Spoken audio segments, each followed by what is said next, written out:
everybody, welcome to the Punchboard-A-Holic. I'm your host, Anthony Slongo. Today we'll be going over the fully cooperative game, Gloomhaven Jaws of the Lion. You are a member of Jaws of the Lion, one of the most infamous mercenary groups in this run-down backwater. When a sinister cable starts disappearing the less fortunate of the city, it somehow falls to you to get to the bottom of it, so long as you get paid for your trouble. Now, Gloomhaven Jaws of the Lion can either be played as a standalone game or a expansion to Gloomhaven. So if you don't have any experience with Gloomhaven, don't worry. In fact, I would probably recommend starting with Jaws of the Lion because it's a lot easier to pick up. Some of the videos that they've put out based off this game are just very in-depth and really walk you through it. I recommend watch it played. Rodney puts together a great video montage, probably over about 4 videos of how to set up and how to play through it. And eventually this is something that I would like to go through. I would like to do a playthrough so that you guys can see. I like Gloomhaven Jaws of the Lion because it's 1 to 4 player. I can play as 1 or all 4 characters, and I don't have to worry about is this move going to make the other character lose? No, it's cooperative. So whatever my characters are doing are actually helping each other out and benefiting from each other. So I really do like this game, and this is probably one of the biggest reasons that I'm into board games. I love everything about it. I have Gloomhaven. I have not played it yet just because I want to get through this. But I thought, what better video to do a punchboard review on than Gloomhaven Jaws of the Lion. So let's get into it. Gloomhaven Jaws of the Lion. I will add, there is another, I don't know if you want to call it expansion. It's actually a standalone game. It's called Frosthaven. It is in the Gloomhaven realm. It was on Kickstarter probably about a year, maybe about a year and a half ago. It was supposed to ship out in March, but there's been a few setbacks. So hopefully in the next few months we'll get some updates on that. Fortunately, with all the shipping issues going on, it may take a little bit longer. So, but here we go. Let's dive in.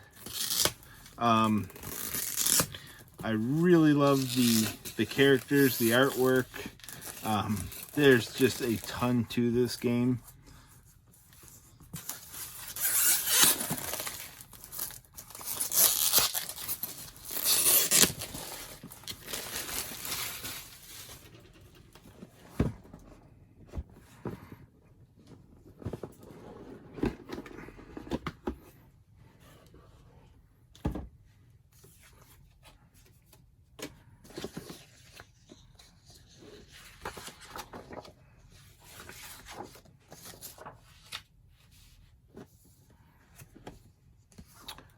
Learn to play guide, glossary. This thing has come in handy so many times. Just this game has so much to it that you'll be flipping through this guide on a regular basis, trying to remember what what this card means, what this ability does. So keep the glossary by you at all times. I would probably say keep all these books by you. The supplemental scenario guide. This is the difference between Jaws of the Lion and Gloomhaven map-wise is Jaws of the Lion, the map is in the book, okay? Whereas Gloomhaven, you were punching out tiles that you're basically building a puzzle, which a lot of games are like that. But this game, you use the scenario book. Okay, so certain levels have, you know, it might tell you you're just going to use the 2 pages that it comes with. Certain levels might need a 3rd page. So that's where you go to the supplemental book. But if you can see, I mean, there's some great detail in these pages. You've got your introduction, you have special rules and conclusion, and then rewards.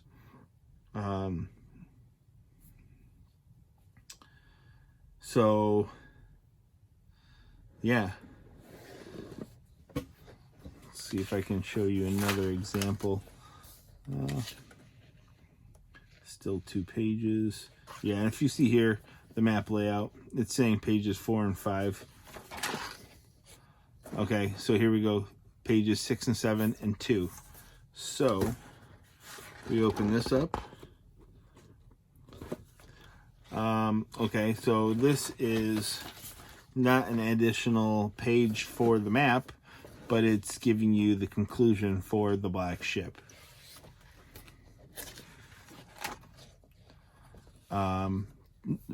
Scenario 4, a ritual in stone. It's 8 and 9, and then page 3. And then this is page 3. It would add on to the bottom of, I'm not sure if you can see all that, but if you can see, so it just expands your map a little bit.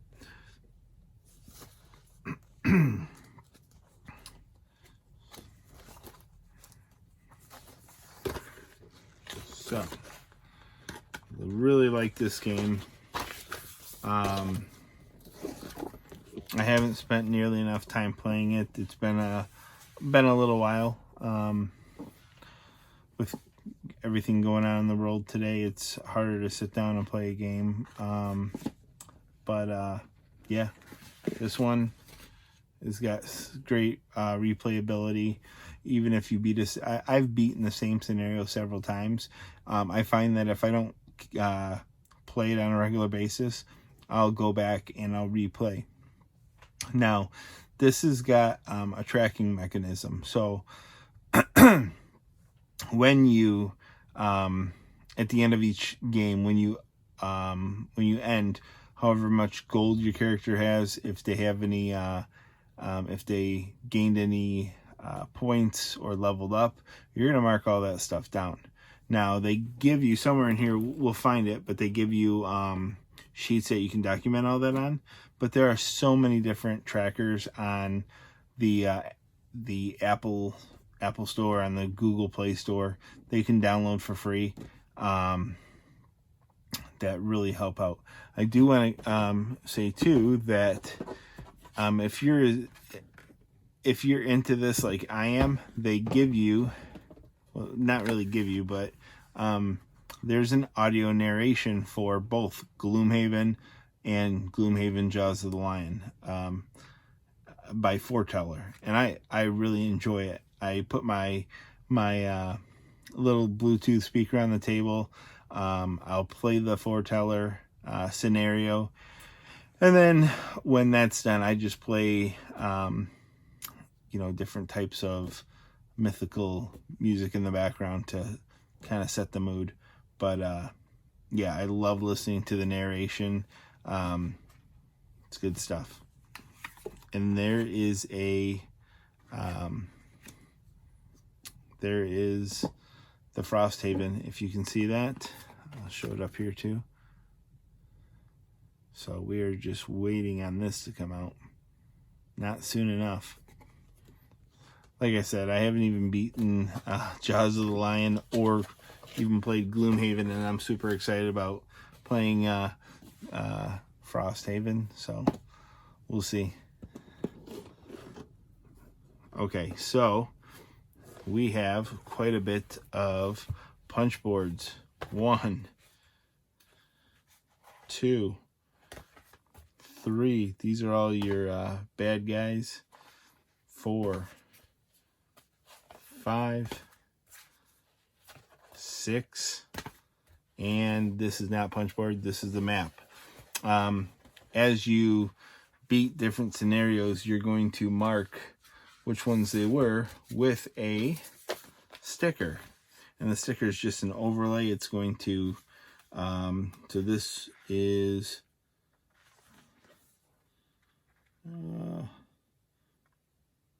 without actually seeing the map where it is, but it would go right on here, and you would mark down that it's complete. Now, if you're like me and you're like, oh, I don't want to mark it finished forever, they sell a another map and sticker set where the stickers are removable. I think it was $10. So if you're interested, you have that ability as well. You just have to pay a little extra.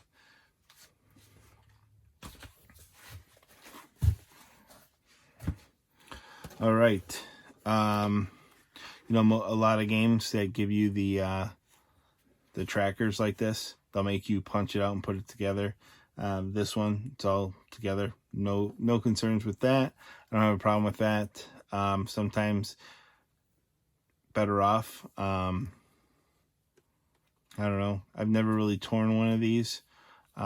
It's just another fun thing to punch out and put together. I'm always afraid I'm going to put something in the wrong place though when I'm putting it together, and that's not good. So you get 4 of those, one for each of your heroes. I'm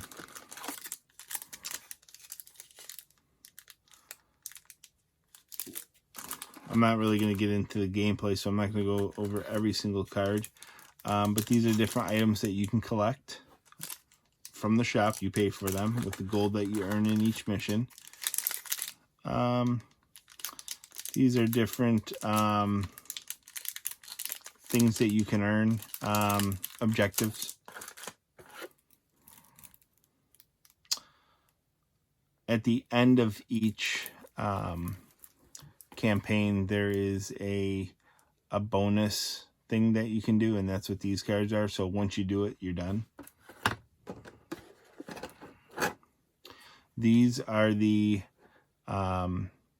villain cards. So each character that we break out is going to have its own set of cards. A tray for all of the stuff that we punch out.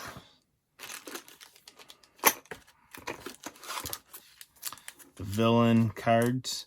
As you can see, there are 4 sections. There's actually 8 sections, I believe, and that is the difficulty level. So, level 1, level 2, level 3, level 0, 1, 2, 3, 4, 5, 6, 7. And obviously, the whatever level you're playing on depends on how hard it is to beat them. But when we do a playthrough, we'll go through all this stuff again.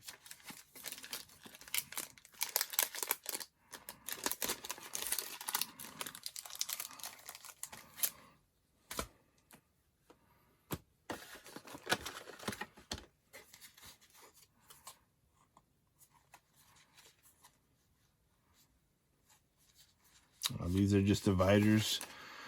Encountered events. That was these cards. So they're called encounters when you select one.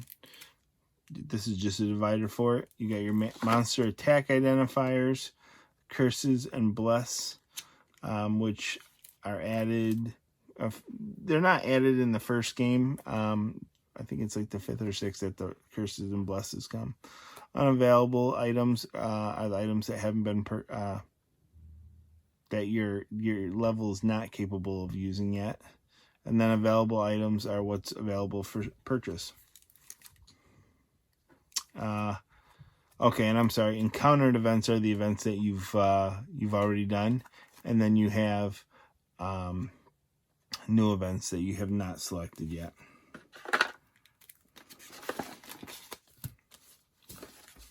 Okay, so I did say there's 4 characters. These wonderful boxes, if I can get them out,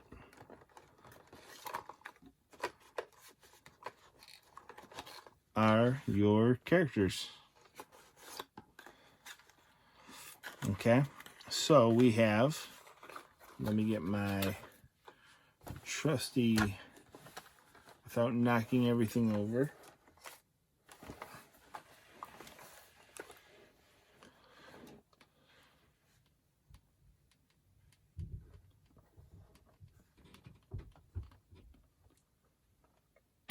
Woo! Did something. Okay. So this is the Demolitionist. This is the Void Warden. This is Hatchet. And this is the Red Guard. I know I probably should have taken them out of the box. I will do that, but I want to lead up to the suspense. These 4 boxes here, you don't open those until you get to that point in the game. I believe what they are because I haven't gotten there myself yet, but they are upgraded characters. But I don't want to ruin the, I don't want to spoil it for you. You have your character boxes.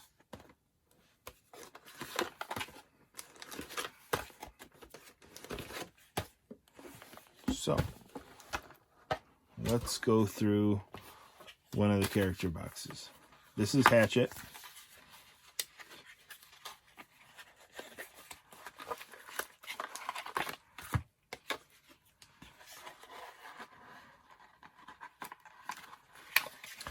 Okay, so they give you a sheet for Hatchet. Whatever your name that you make the character, what the level, the XP, any notes, gold notes, items, perks that he may have earned. Like I said, I don't use these. I have an app, and this way, in case I lose this, it's all downloaded on the app. Okay, so you get several different sets of cards. These cards are his starting cards. It's actually probably mixed. We can go ahead and open it.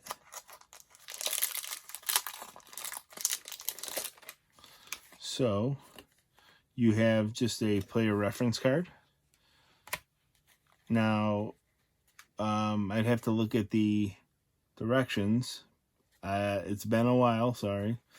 But you have a set number of cards that you're going to use for the first 2 or 3 campaigns, and then it'll say, okay, add these cards into it. And okay, so like this has an A on it, so that's probably going to be one of the starting. Stopping power, double throw, disorienting barge, second wind, center mass. You start out with quite a few cards, and then the next campaign is going to tell you, okay, drop this card and add this card. So that's why they give you so many. You'll never have all these in your hand.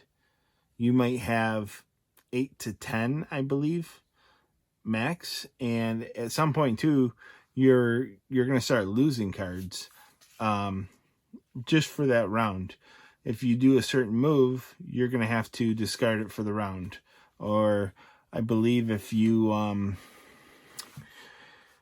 to heal your character, you have to forfeit a card for the round for that campaign. Now, if you lose the campaign and you are going to redo the campaign, you always get that card back. So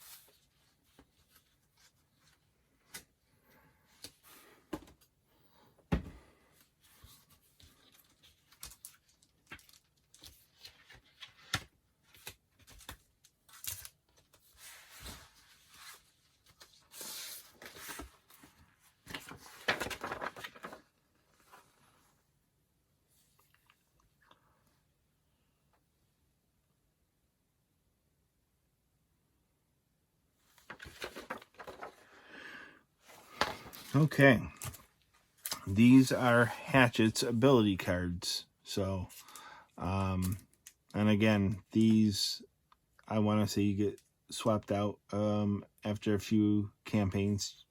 A lot of them are easy just till you get the feel of the game. Then you'll start adding in these cards, which we're not going to go through because it says halt. Same with these. Halt. Don't look at them. You get a character card with a little bit of a biography on each character. There's one for each character. And then it's got your tracker for, you know, how much damage he has and level. And then as you get to some of the other levels, you'll have to earn these tokens. And when you earn these tokens, when you play a certain card, you'll have to play one of these tokens in order to do the ability.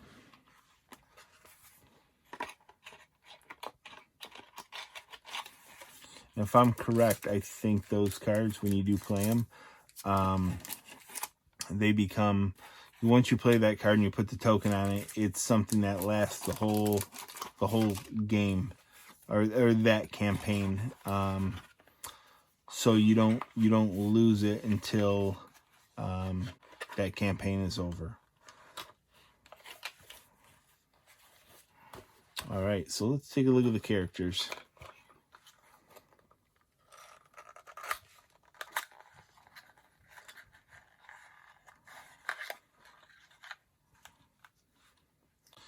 This is the Demolitionist.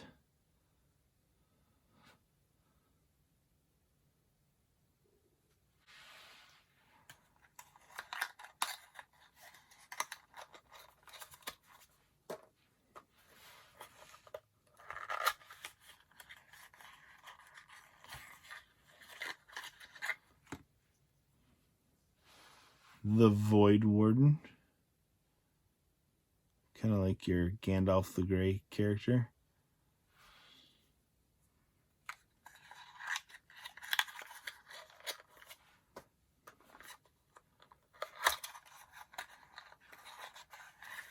One of my favorites, Hatchet.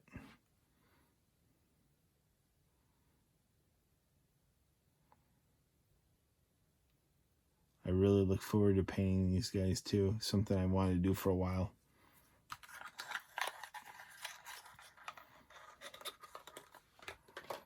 Red Guard. Wow, how could I forget that? He's another powerful character. The only thing is, you know, when these guys deal a good amount of damage, but a guy like the Red Guard or Hatchet, when they get hit, they get hit. Your Void Warden, you know, if you're playing solo and you're like, oh, I like how these guys look, they all have different abilities. You know, the Void Warden's going to be the guy to heal you.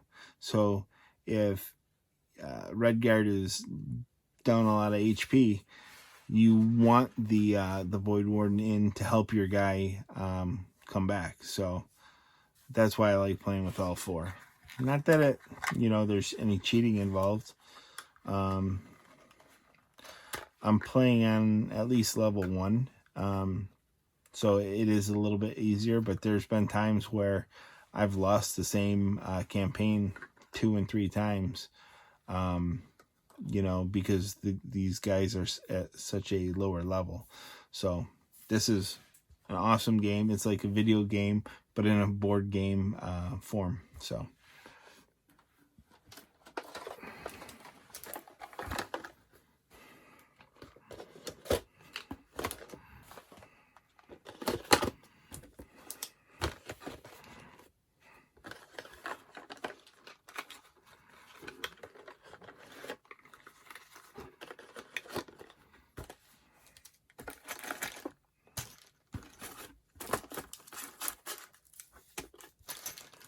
All right, now for the fun.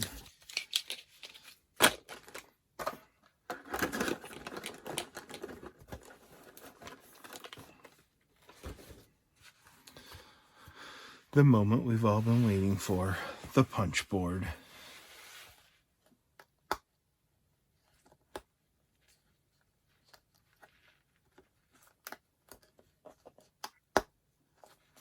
This is a debris pile.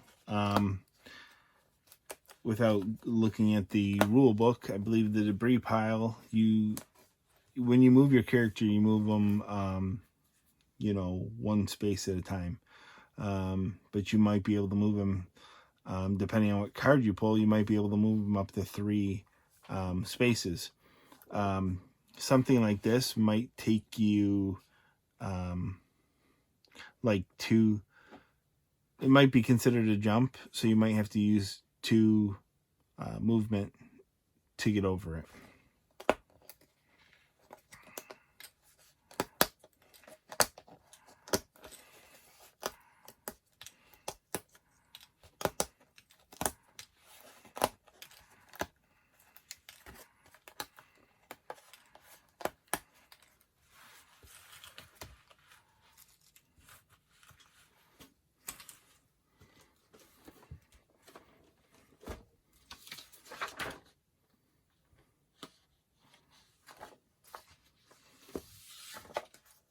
Want to be able to tell you guys some of the facts as we're going through this.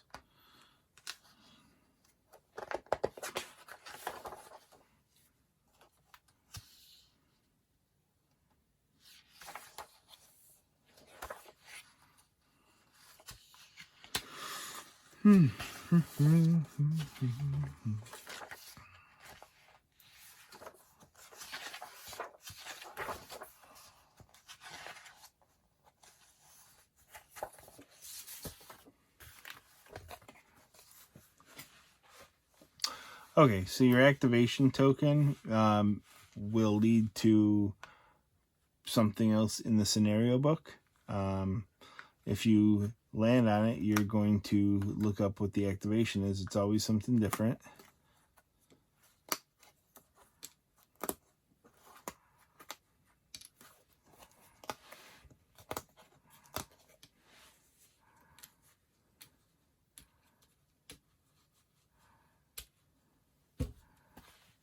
These are the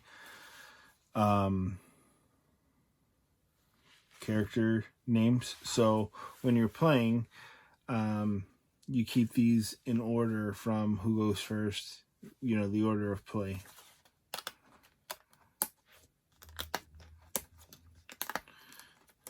And we have the Black Imp, the Black Sludge, the Blood Imp, Blood Monstrosity, Giant Viper, Living Corpse, Hatchet, Zealot, Chaos Demon, Demolitionist, Living Spirit, Vermling Scout, Boss, Rat Monstrosity, the Red Guard, Void Warden, Stone Golem, and the Vermling Raider. I feel like they didn't always have those. Which, I mean, this is great. Or maybe they were not this big when I first started playing it. Dumb as it sounds, it makes a difference. Because you are rotating these throughout the entire game.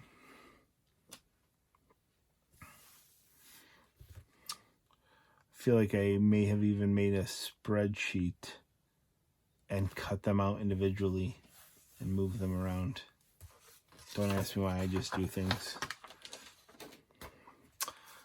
Alright, so we have our villains, or our demons, whatever you want to call them.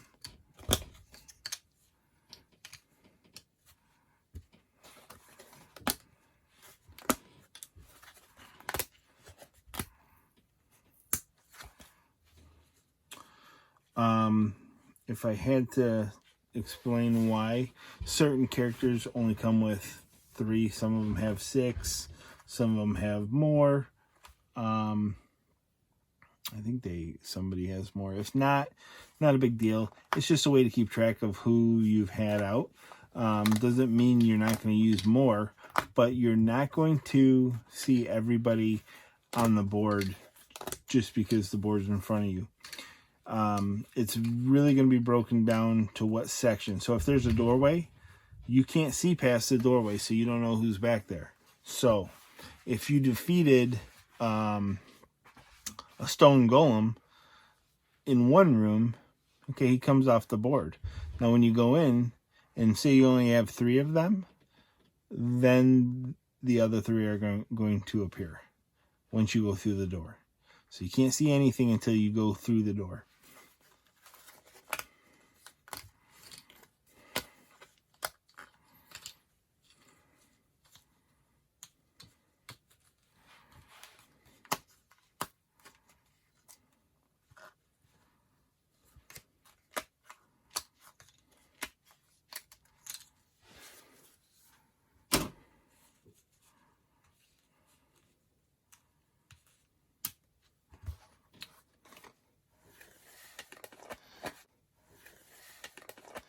I believe this is the ability tracker. So there's going to be some tokens that we're going to punch out here shortly.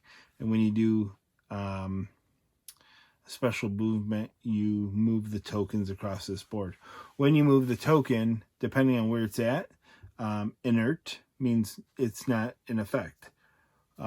Waning means it's so it's not powerful, but it still has some effect. And then strong is going to be the most effect. So when these tokens get moved because a certain player plays a card, it may not help benefit that person, but it might benefit one of the other characters, or on your next turn, you might be able to utilize it.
Traps, you never want to walk into a trap, but you can set the trap off by pushing a demon into the trap.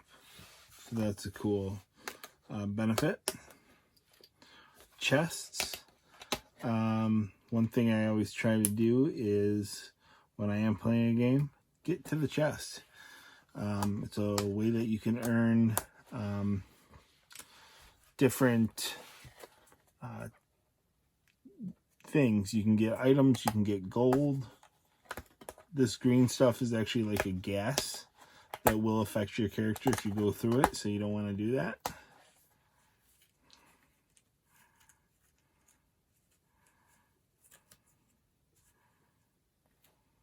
And these are the tokens that go with that board.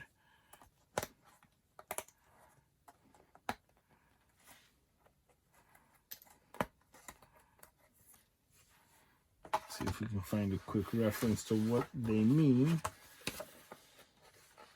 Okay, so you have fire, ice, dark, earth, air, and light. Certain characters, depending on which character you're playing as, might be able to use one or several of these abilities. So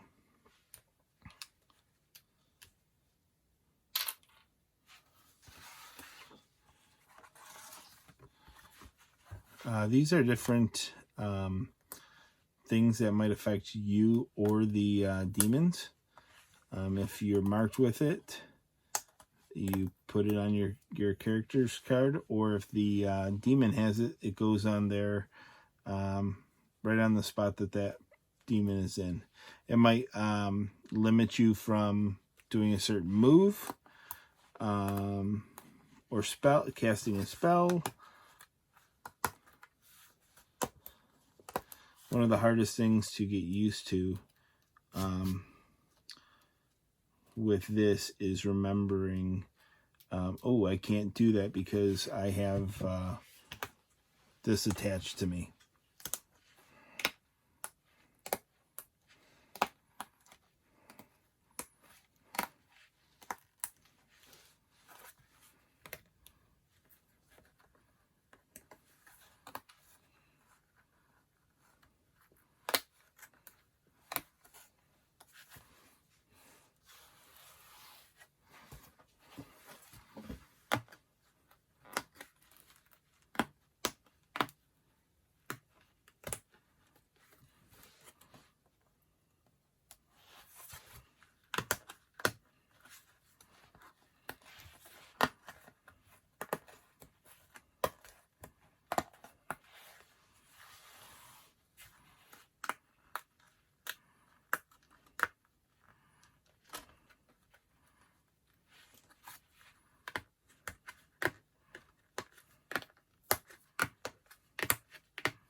Well, it doesn't matter if I keep them separated or not. In the tray that they go into the largest one, and they're all mixed.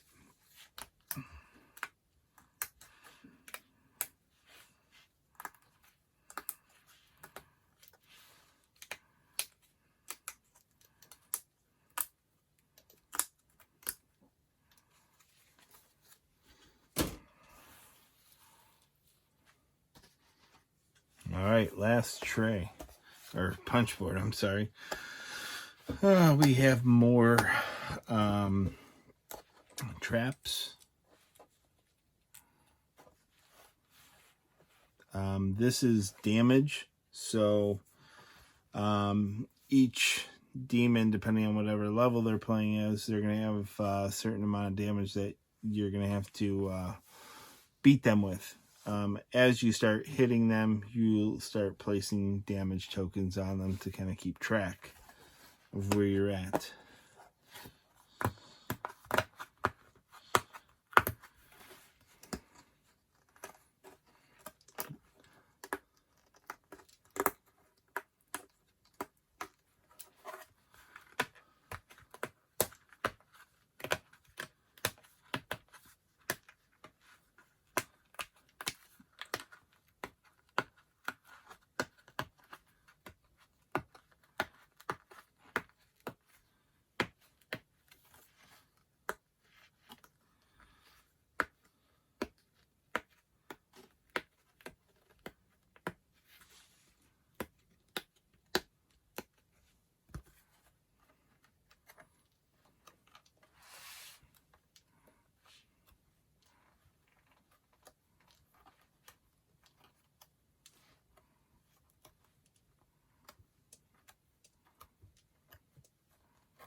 right.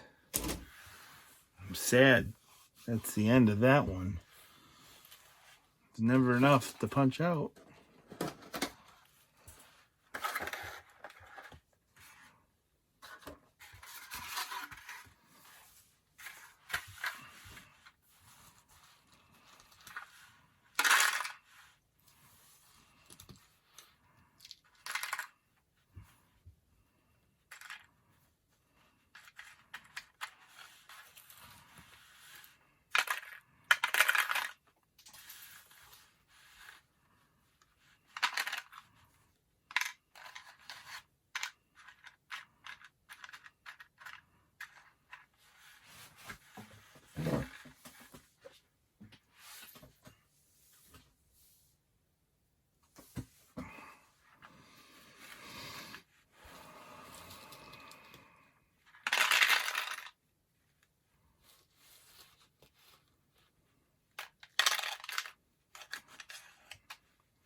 Can tell you too, I believe they made this a little bit smaller because the first rendition, some of these you just combined where they went, and now it looks like everything has a home.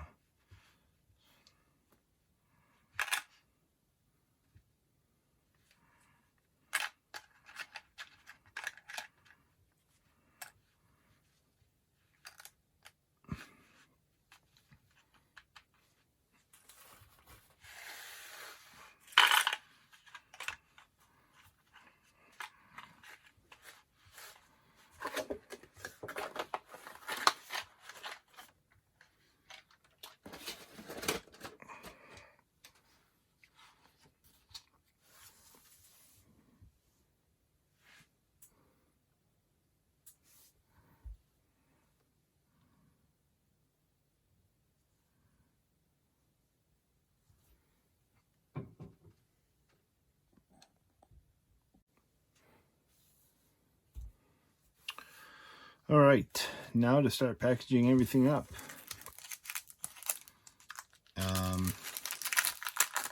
One thing that we need to do is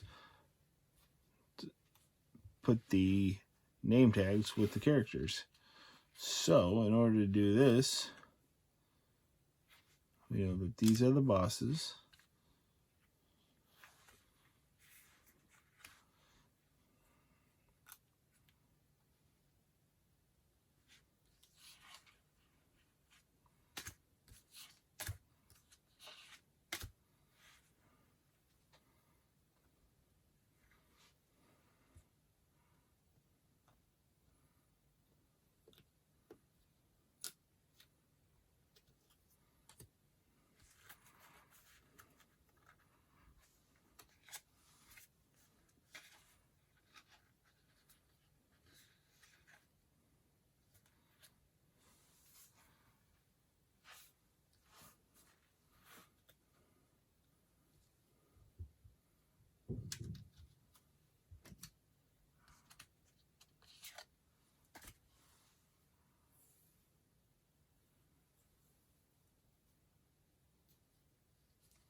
I love the Vermling Scout.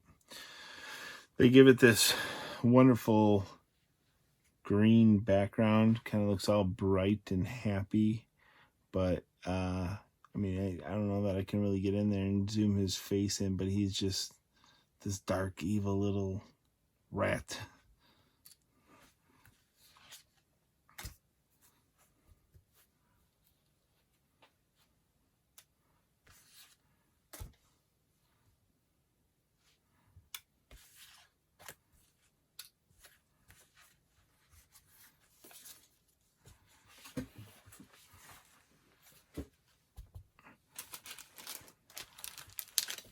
Yes, I am that guy that likes to reuse these packages.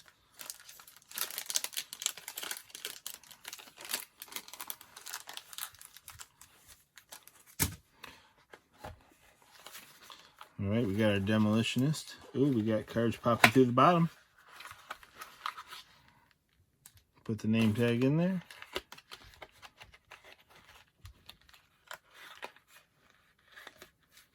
Anywhere, just get in there.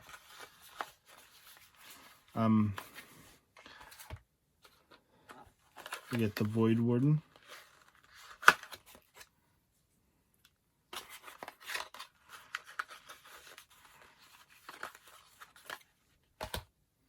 We got Hatchet.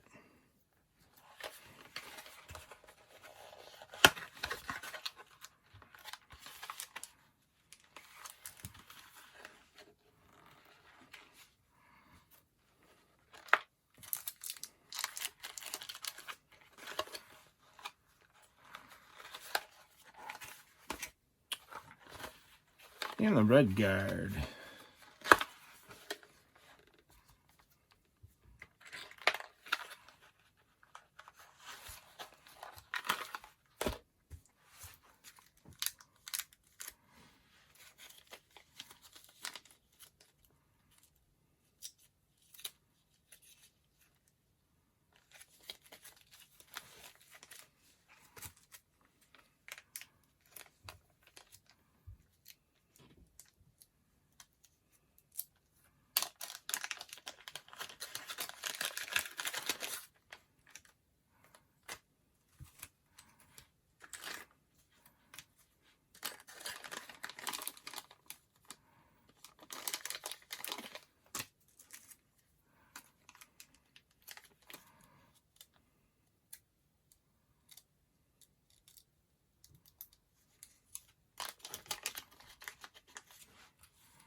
All right. Now the fun part. Everybody knows how I like my games to go flat. Well, I have bad news for you. Gloomhaven gave you a thick box because the box is never going back flat again. So we do the best we can with the space that we have.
I got it flat.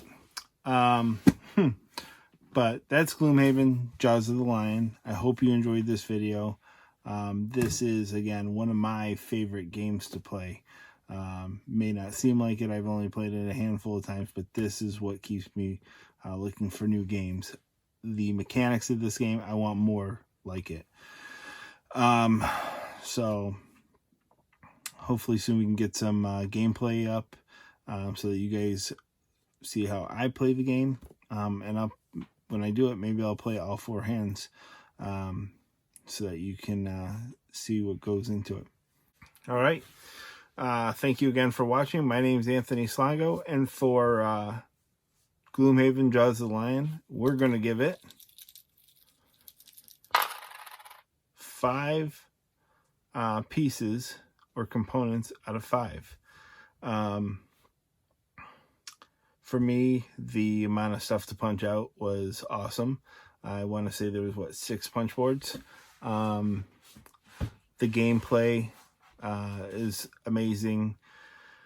The artwork, the detail, I love it all. So 5 out of 5. Thanks for watching, everybody.